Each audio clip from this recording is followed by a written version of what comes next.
اور ہم نے ابراہیم کو پہلے ہی سے ہدایت دی تھی اور ہم ان کے حال سے واقف تھے۔ جب انہوں نے اپنے باپ اور اپنی برادری والوں سے کہا کہ یہ کیسی مورتی ہیں جن کی پرستش پر تم لوگ جمے ہوئے ہو، وہ کہنے لگے کہ ہم نے اپنے باپ دادا کو ان کی پرستش کرتے دیکھا ہے۔ ابراہیم نے کہا کہ تم بھی گمراہ ہو اور تمہارے باپ دادا بھی کھلی گمراہی میں پڑے رہے۔ وہ بولے، کیا تم ہمارے پاس واقعی حق لائے ہو یا ہم سے کھیل کی باتیں کرتے ہو؟ ابراہیم نے کہا، نہیں، بلکہ تمہارا پروردگار آسمانوں اور زمین کا پروردگار ہے جس نے ان کو پیدا کیا ہے، اور میں اس بات کا گواہ اور اسی کا قائل ہوں۔ اور اللہ کی قسم، جب تم پیٹ پھیر کر چلے جاؤ گے تو میں تمہارے بتوں سے ایک چال چلوں گا۔ پھر ان کو توڑ کر ریزہ ریزہ کر دیا، مگر ایک بڑے بت کو نہ توڑا تاکہ وہ اس کی طرف رجوع کریں۔ کہنے لگے کہ ہمارے معبودوں کے ساتھ یہ معاملہ کس نے کیا؟ وہ تو کوئی ظالم ہے۔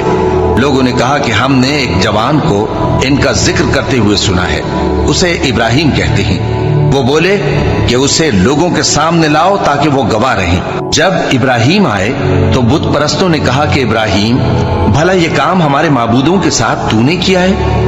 ابراہیم نے کہا، بلکہ یہ ان بڑے بت نے کیا ہوگا، اگر یہ بولتے ہوں تو ان سے پوچھ لو۔ انہوں نے اپنے دل میں غور کیا تو آپس میں کہنے لگے، بے شک تم ہی بے انصاف ہو۔ پھر شرمندہ ہو کر سر نیچا کر لیا۔ اس پر بھی ابراہیم سے کہنے لگے کہ تم جانتے ہو یہ بولتے نہیں۔ ابراہیم نے کہا، پھر تم اللہ کو چھوڑ کر کیوں ایسی چیزوں کو پوجتے ہو جو نہ تمہیں کچھ فائدہ دے سکیں اور نہ نقصان پہنچا سکیں؟ تف ہے تم پر اور جن کو تم اللہ کے سوا پوجتے ہو ان پر، کیا تم عقل نہیں رکھتے؟ تب وہ آپس میں کہنے لگے کہ اگر تمہیں اس سے اپنے معبودوں کا انتقام لینا اور کچھ کرنا ہے تو اس کو جلا ڈالو اور اپنے معبودوں کی مدد کرو۔ ہم نے حکم دیا، اے آگ سرد ہو جا اور ابراہیم پر سلامتی والی بن جا۔ ان لوگوں نے برا تو ان کا چاہا تھا، مگر ہم نے انہی کو نقصان میں ڈال دیا اور ابراہیم اور لوط کو اس سرزمین کی طرف بچا نکالا جس میں ہم نے اہل عالم کے لیے برکت رکھی تھی۔